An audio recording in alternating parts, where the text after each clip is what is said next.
이제 우리 문드라 머리 들어라 찬양하심으로 사순절 두 번째 맞이하는 주일날 예배를 하나님께 올려드리겠습니다.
모든 이의 뛰어난 이름 찬양하시겠습니다.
사도신경으로 우리의 신앙을 하나님 앞에 고백합니다.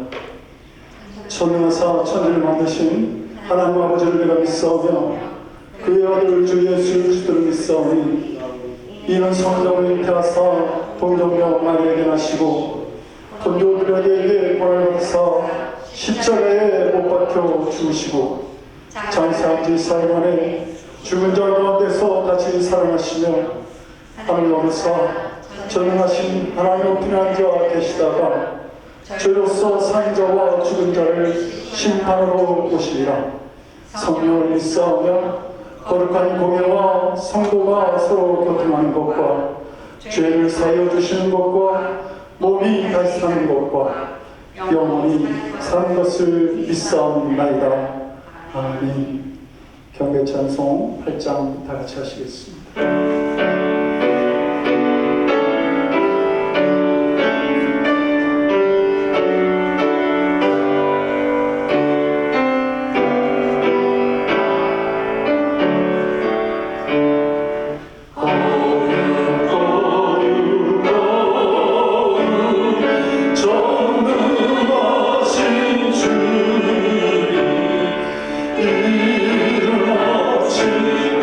우리 주를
맞이해서 우리 모두가 함께 공동 기도를 하나님께 올려드리겠습니다.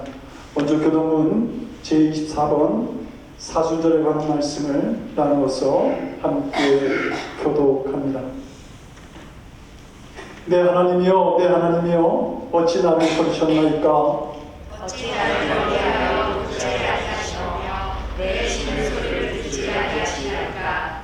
내 하나님이여, 내가 낮에도 부르짖고 밤에도 잠잠하지 아니하오나 응답하지 아니하시나이다. 이스라엘의 자손 중에 계신 주여, 주는 거룩하시니라. 우리 조상들이 주께 의리하고 의리하였으므로 그들을 건지셨나이다. 그들이 주께 부르짖어 구원을 얻고 주께 의하여 주를 하지 아니하였나이다. 나를 멀리하지 마옵소서. 환난이 가까우나 도울 자 없나이다. 악한 무리가 나를 불러 내 수종을 찔렀나이다. 내가 내 모든 뼈를 셀 수 있나이다. 그들이 나를 주목하여 보고 내 겉옷을 나누며 속옷을 제비 뽑나이다. 여호와여, 멀리하지 마옵소서. 나의 이시여 선생님 나를 도와소서. 나를 사자의 입에서 구하소서. 주께서 내게 응답하시고 들소의 뿔에서 구원하셨나이다. 내가 주의 이름을 인정해서 얻고 백전 가운데서 주를 찬송하리이다. 여호와를 두려워하는 너희여, 그를 찬송할지어다. 야곱의 모든 자손이여, 그에게 영광을 돌릴지어다. 너희 이스라엘 모든 자손이여, 그를 경외할지어다. 아멘. 한마음 한 목소리로 같이 기도하시겠습니다. 우리를 지으신 하나님, 그 존귀하신 하나님을 저희가 경배합니다. 이 시간 저희의 죄와 허물을 용서하여 주시옵시고 정결한 마음으로 예배하는 저희가 이 자리에 임재하신 주님을 경험하는 시간 되게 하여 주시옵소서. 사랑하는 성도들의 삶을 축복하여 주셔서 육체의 건강과 영적인 평안을 누리게 하여 주시옵소서. 지혜롭고 담대하게 하셔서 눈물로 씨를 뿌릴지라도 기쁨으로 열매를 거두는 성도들의 생활과 일터가 될 수 있도록 축복하여 주시옵소서. 주님의 몸된 교회를 사랑하는 성도들 되게 하셔서 늘 푸른 교회가 예수님의 십자가 사랑과 영원한 생명을 드러내는 교회가 되게 도와주시옵소서. 이런 성도들의 수고를 통해 믿는 자들의 수가 날마다 더하여지는 역사를 교회에 허락하여 주시옵소서.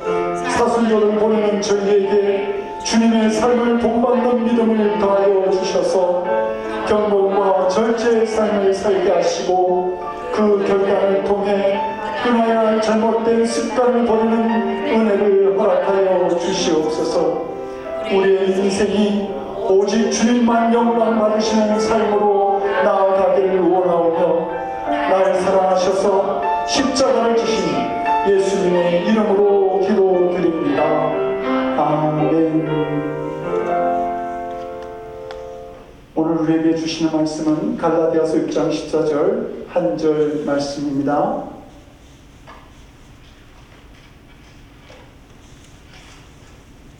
갈라디아서 6장 14절 한 절 말씀 같이 한 목소리로 읽겠습니다. 시작.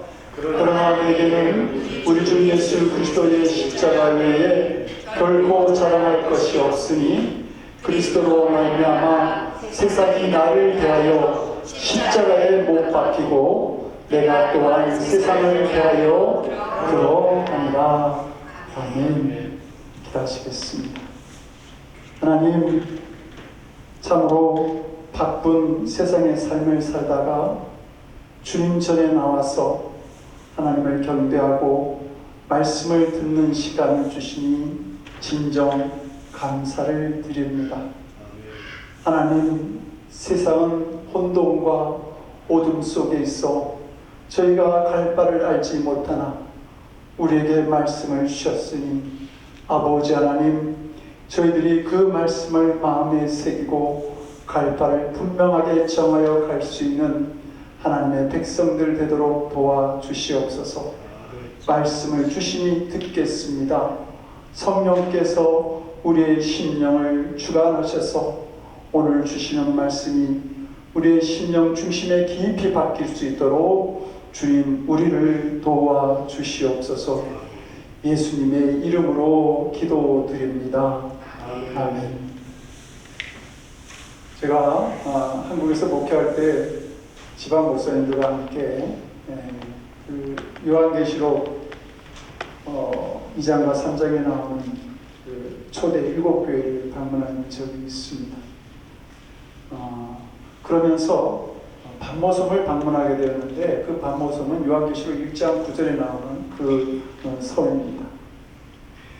그 반모섬에서 사도 요한이 요한계시록을 기록했다는 동굴이 있기 때문에 저희들이 방문을 하였는데요. 그 동굴을 구경하고 나오면서 저는 두 가지 좀 낯선 모습을 발견하게 됩니다. 하나는 그 동굴 입구에서 그리스 정교의 복장을 한 그 신부가 그 검은 복장을 하고서 그 입구에서 기념품을 팔고 있었습니다. 십자가나 엽서나 목걸이 이런 거를 팔고 있었는데 신부님이 그런 걸 팔고 있어서 제가 좀 이상해서 가이드 하시는 분에게 물었어요. 저 신부님이 저분이 정말 신부님이냐 그랬더니 거기서 파는 그 물건의 그 이익이 막대하기 때문에 그런 그리스 종교에서 그것을 포기할 수 없고 그래서 신부님이 직접 그 물건을 판다는 대답을 듣게 되었습니다. 두 번째로 제가 좀 낯설게 느껴졌던 것은 그 신부님이 파는 엽서에 그 사도 요한의 머리에 혹이 나 있는 그런 엽서가 있었습니다.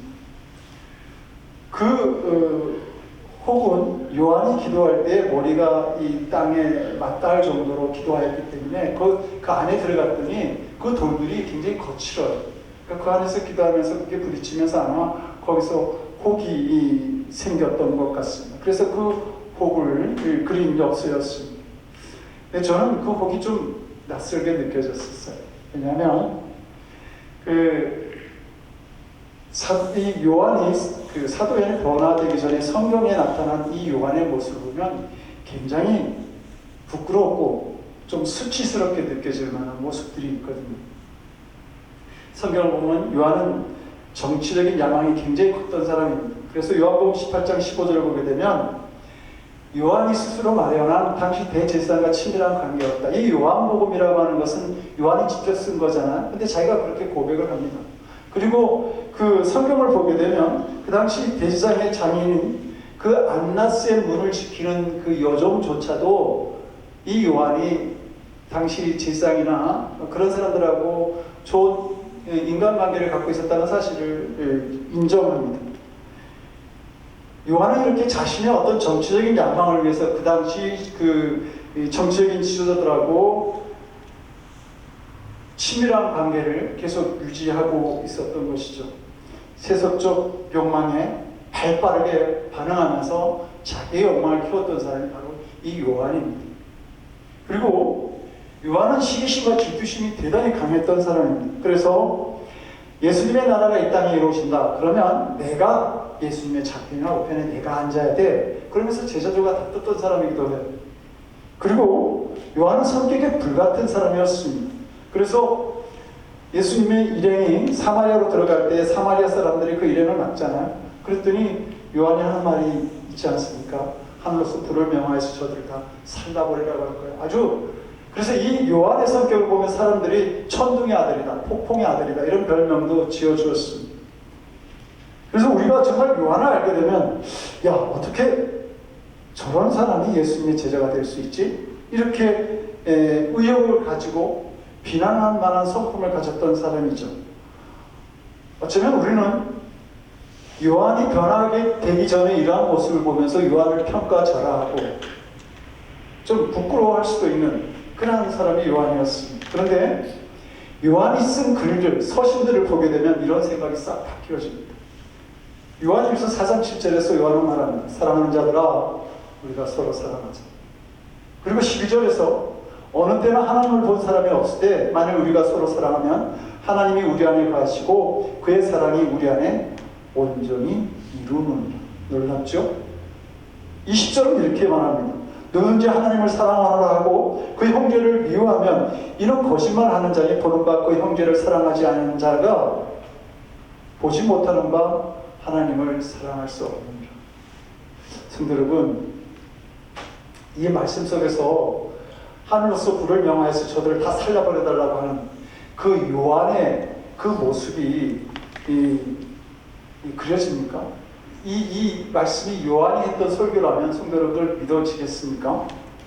성경에서 하나님의 사랑을 의미하는 아가페라고 하는 단어를 가장 많이 사용한 사람이 바로 이 사도 요한입니다. 그리고 이렇게 귀한 말씀을 남겼던 사도 요한이 나중에 후대 초대교회 사람들에게 사랑의 사도다라고 하는 별명을 얻게 됩니다. 이상하지 않습니까? 천둥의 아들이다 라고 했던 요한이 어떻게 사랑의 사도라고 하는 별명을 얻을 수 있었을까? 바로 요한이 진 십자가 때문입니다. 예수님이 겟세마네 동산에서 십자가에 돌아가실 때 거기에는 3개의 십자가가 있었습니다. 하나는 예수님이 지신 십자가가 있었고요. 그리고 그 좌우편에 강도도 들인 십자가 2번째 있었고요. 3번째는 바로 요한이 진 십자가가 있었습니다. 예수님이 겟세마네 동산에서 십자가에 달려 돌아가실 때에 제자들 가운데 유일하게 참여한 사람이 바로 이 요한이었습니다. 우리는 그 요한이 그 자리에 있었던 이유에 대해서 요한이 어쩌면 예수님에 대한 의지나 믿음이 있었기 때문에 마지막까지 그 자리를 지켰나 보다 이렇게 생각할 수 있지만 본래 요한의 성품을 보면 요한은 뭔가를 기대하고 그 자리에 참여한 겁니다.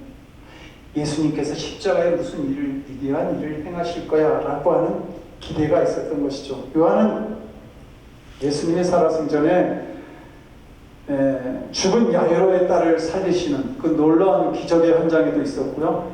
그 다음에 모세와 엘리야와 함께 변화산에 있던 그 예수님도 보았던 사람이 바로 요한이었습니다. 그러니까 이 놀라운 일을 예수님이 행하실 때마다 그 수제자 베드로와 함께 이 일을 보았던 요한으로서는 예수님이 이 죽음 앞에서 어떤 놀라운 일을 또 행하실 거야 라고 하는 그런 기대가 있었던 것이죠. 그런데 이렇게 세상적인 기대를 하고 그 예수님이 십자가 앞에 서 있는 이 요한에게 예수님은 그 옆에서 울고 계시는 그 어머니 마리아에게 말합니다. 여자여 보소서 아들이니다. 누굴 가르쳐 말한 거예요? 요한을 가르쳐 말한 겁니다. 여자여 보소서 아들이니다. 그리고 다시 요한에게 보라 내 어머니다. 이렇게 말씀하시죠. 요한이 예수님의 어머니 마리아를 책임져야 되는 그런 일을 맡기신 겁니다. 그 십자가를 맡기신 것이죠. 요한으로서는 참으로 당당스러운 순간이었을 겁니다. 저희가 소아시아에서 이제 그 튀르키예 여행을 다 마치고 박마섬으로 출발하기 전에 가이드가 한 곳을 이렇게 저희를 안내하면서 거기에 천막이 세워져 있더라고요. 근데 그 천막을 가리키면서 이곳이 요한이 예수님의 어머니 마리아를 모시고 살았다고 전해지는 장소입니다. 그렇게 말해 주었습니다. 제가 그 천막을 보면서 요한이 예수님의 어머니 마리아를 모시고 살면서 정말 자기 마음대로 살지 못하는 그 답답한 생활을 할 수 있었겠구나 하는 생각을 하게 되었습니다. 요한은 예수님의 어머니 마리아를 모시고 살면서 마음대로 자기 할 길을 부리지도 못했을 겁니다. 그 당시 대지상과 같은 권력자들과의 그 친밀한 관계를 하면서 세상 정치에 발빠른 행보를 하던 요한이었지만, 그러나 그 어머니를 모시고 살면서 그런 세상적 욕망들, 그걸 다 내려놓아 했던 것이 바로 요한이 진 십자가였던 것이죠. 요한은 내 어머니다라고 하는 예수님의 말씀을 듣는 순간부터 그 어머니를 모시고 자기 집에 모시고 평생을 살아야 했습니다. 그것이 바로 요한이 져야 했던 십자가였던 것이죠. 그러나 이 예수님의 어머니 마리아를 모시고 살았던 요한은 그 후에 기도의 사람이 되었고 사랑의 사도가 됩니다. 그리고 마지막에는 주님의 재림을 바라보는 영광을 누렸고, 그리고 그 경험을 바탕으로 기록한 책이 바로 성경의 마지막 책인 요한계시록인 것이죠. 그렇게 보면 어쩌면 예수님의 어머니 마리아를 책임져야 했던 요한이 진 십자가는 요한을 사랑하셔서 예수님이 주셨던 선물은 아니었을까 생각해 보게 되는 겁니다. 사도 바울은 고린도전서 1장 18절에서 말합니다. 십자가의 도가 멸망하는 자들에게는 미련한 것이고 구원을 얻는 우리들에게는 하나님의 능력이다. 이런 말처럼 요한이 진 십자가, 그것은 결국 요한에게 능력이 되었던 것입니다. 바울은 갈라디아서 6장 14절에서 내게는 우리 주 예수 그리스도의 십자가에 의해 결코 자랑할 것이 없다, 이렇게 증거하죠. 바울이 정말 자랑할 것이 없어서 십자가만을 자랑했을까요? 성도 여러분들은 어떻게 생각하십니까? 바울은 빌립보서 3장 5, 6절에서 자기의 신앙적 족보를 자랑합니다. 근데 그 족보에서 이렇게 말합니다. 8일 만에 내가 할례를 받았고 이스라엘 족속이고 베냐민 지파고 히브리인 중에 나는 히브리인이다. 율법으로는 바리새인이고 율법의 의로는 흠이 없는 사람, 그가 누구냐? 나다. 바울은 그렇게 말합니다. 학문으로는 가말리엘 학문을 가진 정도로 많은 지식을 가진 사람이 바울이었습니다. 세상적으로는 남부럽지 않은 재산도 갖고 있었고, 또 그가 가진 로마의 시민권이라고 하는 것은 그 당시 시민권을 가졌던 천부장이 두려워할 정도로, 그런 나면서부터 로마의 시민권을 가진 사람이었습니다. 그래서 사도 바울은 빌립보서 3장 4절에서 이렇게 말하죠. 나도 육체를 신뢰할 만하며, 내 육체 괜찮아, 내 인생 괜찮은 거야, 이렇게 얘기하는 겁니다. 나도 육체를 신뢰할 만하며 만일 누구든지 다른 이가 육체를 신뢰할 것이 있는 줄로 생각하면, 다른 사람이 야 내가 얼마나 많은 것을 가졌는데 라고 그렇게 말한다고 한다면 그 다음에 뭐라 그러냐면 나는 더욱 그러하니, 자기는 더욱 그러하다는 겁니다. 세상적으로 굉장한 것을 가졌다라고 말하고 있습니다. 사람은 누구든 자기가 가진 재물이나 지나 학문이나 혈통 뭐 이런 것들을 자랑하고 신뢰할 만하다면 나는 더욱 굴하다, 더욱 자랑할 것이 많다, 이렇게 말하는 것이죠. 바울은 자기가 가진 이 세상의 자랑에 대해서 고린도서 11장 18절에서 다시 이렇게 말합니다. 여러 사람이 육신을 따라 자랑하니 나도 자랑하겠노라. 사도 바울이 자기가 세상적으로 가진 것에 대해서 자랑할 만하다라는 것을 성경에서 2번씩이나 말하는 이것은 나도 굉장히 이 세상적으로 자랑할 것이 많다, 그것을 지금 강조하고 있는 것이죠. 그런데 그가 이제는 십자가만을 자랑하겠다, 이렇게 말하고 있는 겁니다. 아니, 그러니까 십자가를 자랑하겠다고 말하는데 십자가를 자랑하는 정도가 아니라 십자가만을 자랑하겠다, 다른 거 필요 없다, 십자가만을 자랑하겠다라고 말합니다. 십자가를 사랑하고 십자가를 믿는 성도들을 핍박하고 잡아가두고 죽이기까지 했던 이 바울이 지금 하는 말이 내가 그 십자가만을 자랑하겠다, 이렇게 말하고 있는 것입니다. 바울이 이렇게 변하게 된 것은 십자가 안에 있는 그런 하나님의 사랑과 구원의 능력을 그가 경험하였기 때문에 할 수 있는 고백이었습니다. 바울은 십자가에서 피를 흘리시면서 돌아가시는 그 예수님의 그 모습에서 자신을 향한 사랑의 모습을 보게 됩니다. 하나밖에 없는 독생자를 희생제물로 삼으셔서 자신을 구원하시고자 하셨던 그 십자가에서 죄인 중에 괴수인 자신을 향한 하나님의 사랑의 고백, 그 고백의 음성을 바울은 들을 수 있었던 것이죠. 그래서 그가 사랑의 장이라고 하는 고린도전서 13장을 쓰지 않습니까? 누가 그에게 그 사랑의 장을 쓸 정도로의 놀라운 사랑을 보여주었을까요? 그것은 바로 예수 그리스도 십자가에 못 박히셔서 자신을 위해서 피를 흘리신 그 모습 속에서 그런 그 놀라운 사랑을 발견했던 것입니다. 실제로 바울은 많은 것을 가졌을지 모릅니다.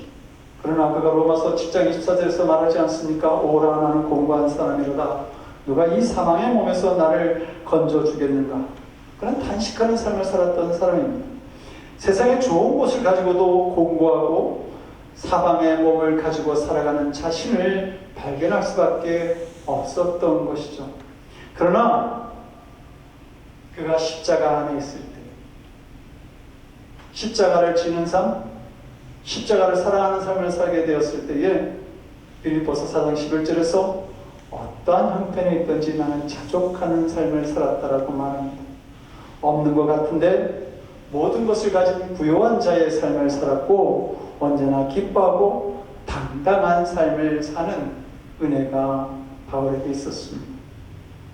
여러분, 우리가 사순절을 지내면서 분명히 알아야 될 것이 있다고 한다면 십자가는 신앙에 주는 큰 유익이 있다고 하는 사실입니다. 십자가를 내가 지는 것 같지만 실제로는 십자가가 나를 지는 것입니다. 십자가를 벗어버리면 내가 오히려 넘어지게 되어 있습니다. 20세기 초 영국의 전무후무한 영적 대각성 운동을 일으켰던 제시펜 브루이스 여사는 진정 우리를 괴롭게 하는 것이라고 하는 그의 시에서 이렇게 말합니다. 진정 우리를 괴롭히는 것은 십자가가 아니라 십자가가 없는 것이다. 여러분, 믿음 생활 어떻습니까? 즐거우신지요? 시간을 들이고 물질을 들이고 재능과 노력을 들어서 교회를 섬기는데 세상 사람들로부터 인정받기보다는 감시당하는 것 같고 또 비난의 대상이 될 때가 있지 않습니까? 뭐는 제가 한국을 방문하면서 강화도에 목회하는 친구들을 강화도에 이제 그 친구들이 모여서 같이 만나게 되었습니다. 6명의 친구가 모였고 6명의 사모님들이 그 자리에 함께 했습니다. 제가 암에 걸린 경험이 있기 때문에 자연스럽게 암에 대한 이야기를 하게 되었어요. 근데 그 암에 대한 이야기를 하는데 거기에 모인 그 6명의 사모님들 중에 3분이 암에 걸려 있더라고요. 한 분은 갑상선암, 한 분은 위암, 한 분은 폐선암. 그 폐선암에 걸린 분은 1년도 안 돼서 그 후에 돌아가셨어요. 어떻게 보면 우리가 믿음 생활한다라고 하는 건 참으로 고단한 십자가 현장을 매일 경험하며 사는 삶인지도 모르겠습니다. 그런데 위대한 신학자 토마스 아케퍼스는 이런 말을 합니다. 십자가를 회피하지 말라. 십자가를 피해서 다른 데로 가면 더 무거운 십자가가 너를 기다리고 있을 것이다. 십자가를 피하지 말라고 합니다. 내가 처한 상황 속에서도 최선을 다해서 사명의 십자가를 질 수 있어야 합니다. 그때 하나님께서 책임져 주시는 인생이 되는 것이죠. 참 세상 살아가는 것만 해도 힘들고 어려운데 거기서 십자가까지 져야 돼? 우리는 그렇게 말할 수 있을 것입니다. 그런데 십자가를 목전에 두신 예수님이 그렇게 우리가 지난주에 생각해봤죠. 아버지께서 원하신다면 이 고난의 자를 내게서 좀 거두어 주었으면 좋겠습니다. 그러나 내 뜻대로 마옵시고 아버지의 원대로 가옵소서. 십자가 앞에서 인간적인 고뇌가 가득했지만 십자가 죽음을 예수님은 피하지 않으셨습니다. 그 예수님께서 마태복음 16장 24절에서 우리가 십자가를 질 때 어떤 자세로 져야 되는지를 말씀해 주십니다.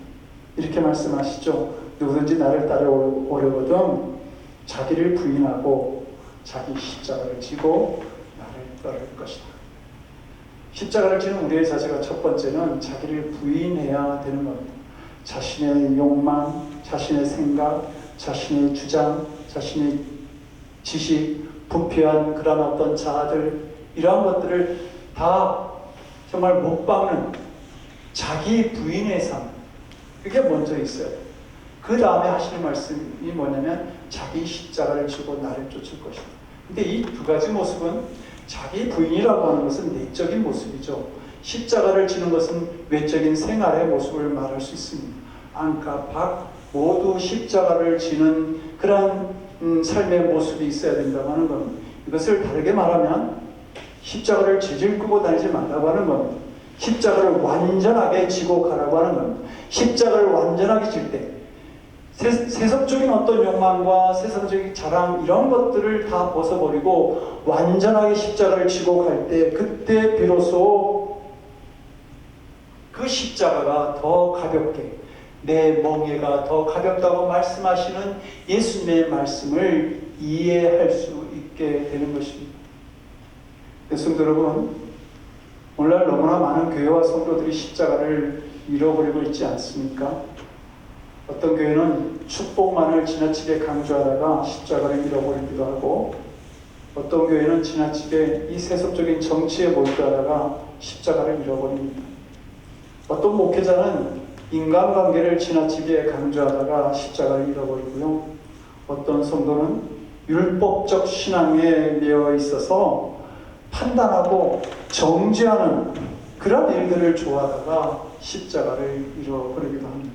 그러나 우리가 알아야 할 것은 이 세상의 모든 것을 다 얻었다 할지라도 십자가를 잃어버리면 그것은 심장이 멈춰버린 생명, 그러한 성도가 될 수밖에 없다라고 하는 사실이죠. 십자가가 없는 구원, 그것은 어떤 생명의 역사도 나타날 수가 없습니다. 우리 인생에 찾아오는 고난은 우리가 져야 할 십자가가 됩니다. 욥은 욥기 7장 20절에서 이렇게 말합니다. 어찌하여 나를 당신의 관용으로 삼으셔서 내게 무거운 짐이 되게 하셨나이까. 관역이 됐다고 말합니다. 관역이라고 하는 것은 화살이 날아와서 박히는 것 아닙니까? 욥이 자신이 그러한 관역이 되었다고 하는 거예요. 그래서 화살이 한번 날아올 때마다 많은 재물이 없어지고, 또 관역이 날아오면 건강을 잃어버리고, 또 관역이 날아오면 자녀가 사라지고, 아내는 떠나가고, 친구들은 너가 잘못했기 때문에 고난을 받는다고 비난하고, 이런 관역들을 수없이 욥은 맞아야 했습니다. 그것은 욥이 져야 했던 십자가였던 것이죠. 그런데 욥이 그런 십자가 앞에서 그럼 뭐라고 말합니까? 나의 가는 길을 오직 그가 하시나니 그가 나를 단련하신 후에는 내가 정금같이 나올 것이다. 성도 여러분, 주님이 주시는 이 고난이라고 하는 것, 십자가라고 하는 것, 그것이 우리에게 축복이 되는 줄로 믿습니다. 성도의 가장 큰 축복은 하나님과 함께 있는 것이다. 요한 예수의 선생님의 말이기도 하지만 그것인 줄로 믿습니다. 제가 좋아하는 복음 성가 중에 무리를 걷는 자라고 하는 찬양이 있습니다. 주님 여기 계시게, 주님 여기 계시기에 이 기쁨 바가 반석이 되고, 주님 여기 계시기에 반석 위를 내가 걷습니다. 주님이 함께 하시면 바다도 파도도 반석이 됩니다. 고통도 고난도 어려움도 주님이 주시는 은총과 축복의 자리가 되는 것이죠. 그런데 성도라면 어때요? 주님의 십자가를 우리가 지고 간다고 한다면 그 주님께서 우리와 함께 하시지 않겠습니까? 하나님께서 함께 하시는 은총의 자리에 우리가 거하지 않겠습니까? 그러면 우리의 인생에 어떤 어려움이 올지라도 그것을 이길 수 있는 담대한 믿음 속에서 하나님께서 허락하시는 기쁨과 평안을 발견하는 성도의 삶이 있을 줄로 믿습니다. 지금도 우리에게 억지로 예수님께서 맡겨주신 그 어머니, 예수님의 어머니 마리아가 있는 줄로 압니다. 그 마리아가 성도일 수도 있고, 이 빈자리 가득한 어쩌면 늘 푸른 교회 현장일 수도 있습니다. 가족일 수도 있고, 친구일 수도 있고, 아니면 엉망진창인 내 인생이나 고통만 느끼게 하는 나의 건강일 수도 있을 것입니다. 그러나 그 어떤 십자가든 그 십자가는 우리들을 사랑하셔서 주시는 주님의 선물인 줄로 믿습니다. 그러므로 피하거나 두려워하지 말고 그 십자가를 더 적극적으로 받는 믿음이 있기를 기도합니다.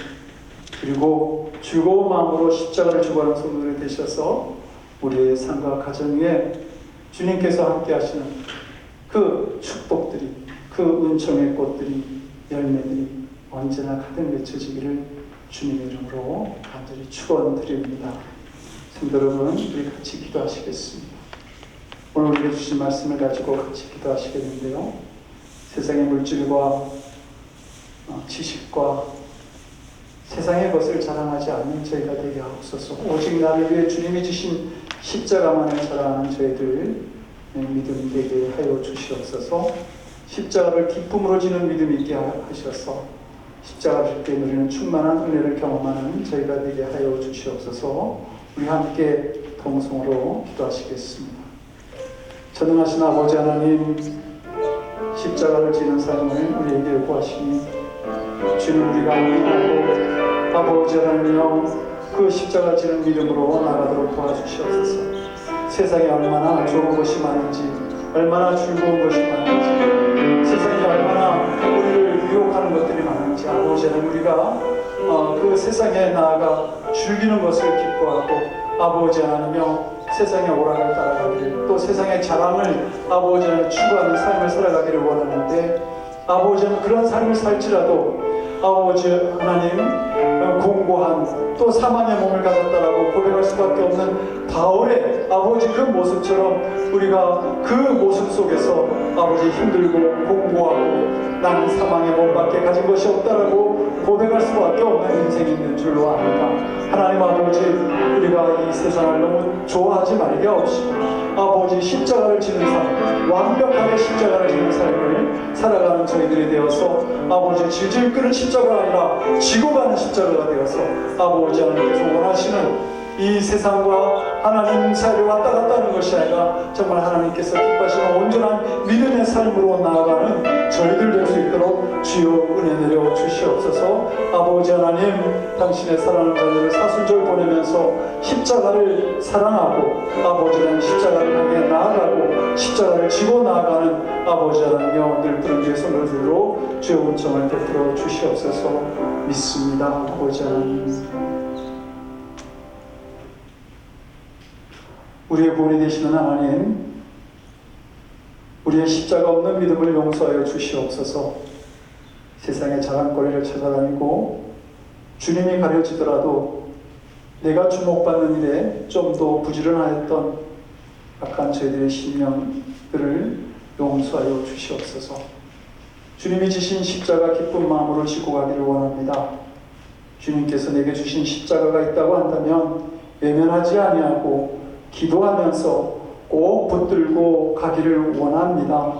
십자가를 질 수 있는 믿음을 우리에게 주님 허락하여 주시옵소서.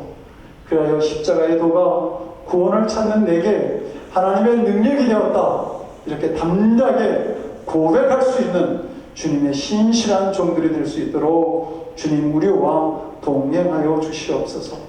이 십자가 믿음이 우리를 부요하게 하고 그 외에 참된 영성을 회복하게 하는 진리임을 믿고 감사드리며 우리를 위해 십자가를 지신 우리 주 예수 그리스도를 받들어 간절히 기도드리옵나이다. 아멘. 다시 458장 찬송하시고 마지막 절 하실 때 일어나서 찬양하시겠습니다.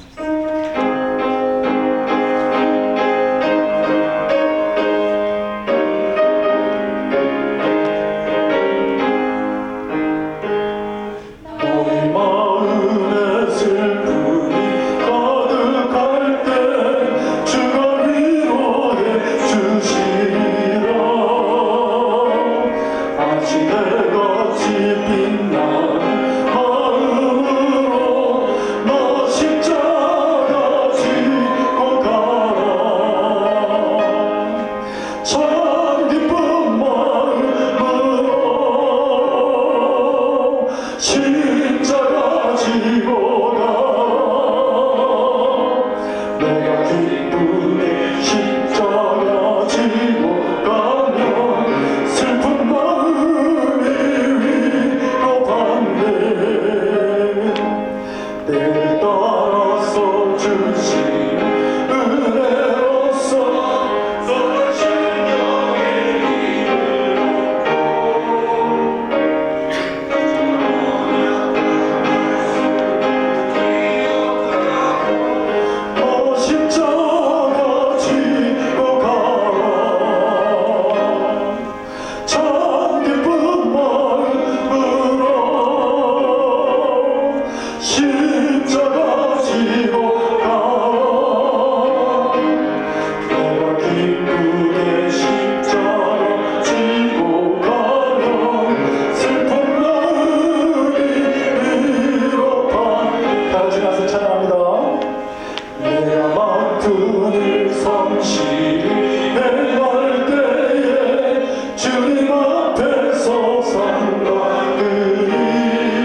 참 기쁜 마음으로 십자가 지고 가 내가 기쁘게 십자가 지고 가며 슬픈 마음이 위로받네. 좋으신 하나님, 우리가 이 땅에 살아갈 때에 필요한 물질을 허락하시고 마음이 허하지 아니하도록 말씀을 주시고 주님을 향한 믿음을 허락하여 주셔서 평안 가운데 담대함 가운데 이 세상을 이기며 살아가게 하시니 하나님 감사를 드립니다. 우리가 살아가면서 하나님께 허락하신 것 믿음의 눈으로 발견하면서 이제 감사하는 마음으로 주님의 전에 나와 주님께서 허락하신 것 구분하여 드립니다. 아버지 하나님, 이 물질 기쁘게 받아 주시옵소서. 하나님, 이 물질을 드린 우리의 믿음을 축복하여 주셔서 흔들어 넘치도록 역사하시는 하나님의 은혜를 볼 수 있는 저희들 되게 도와주시옵시고 이 물질이 사용되어지는 곳에 아버지 하나님의 복음의 역사도 크게 넘쳐나도록 사용하는 저희들에게 지혜와 믿음을 더하여 주시옵소서. 감사드리옵고 우리 주 예수 그리스도를 받들어 간절히 기도드리옵나이다. 아멘. 자리에 앉아주시기 바랍니다.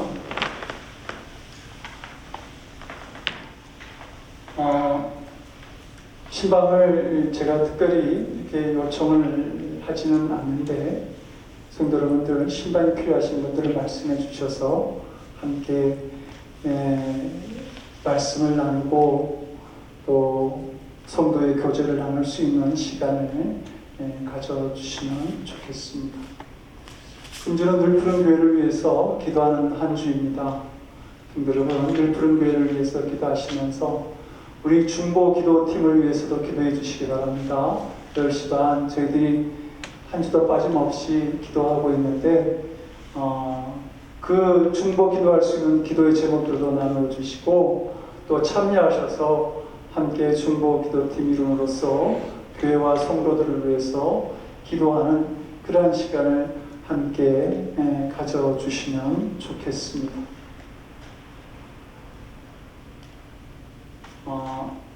그리고 우리 사랑하는 성도들, 오늘 형편 상황이 있어서 나오지 못하신 분들이 있는데 평소에도 우리 성도들 위해서 기도하면서 교제하시고 전화들을 나눠주시고 그래서 우리가 평소에도 함께 나누는 성도의 교제가 있는 그런 교회가 될 수 있도록 그렇게 해주시기를 바랍니다. 이제 다 같이 나셔서 주기도문 찬양하시고 축도하심으로 예배 마치겠습니다.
위해 십자가를 지시고 골고다 산상 위로 오르신 우리 주 예수 그리스도의 크신 은혜와 하나밖에 없는 독생자를 십자가의 희생 제물로 삼으심에 우리를 향한 사랑을 확증하신 아버지 하나님의 극진하신 사랑하심과 죄악 가득한 세상에서도 오직 한 길, 믿음의 길을 걸어갈 수 있도록 우리를 인도하시는 성령님의 감화감도, 우리 안에 교통하시고 역사하시는 놀라우신 은총이 십자가의 믿음을 부여잡고 기쁨으로 골고다 산상 위로 오르기를 원하는 사랑하는 성도들 머리 위에 저들의 삶과 가정과 일터와 드리는 기도이 지금으로부터 영원토록 함께 없으시기를 간절히 축원드리옵나이다.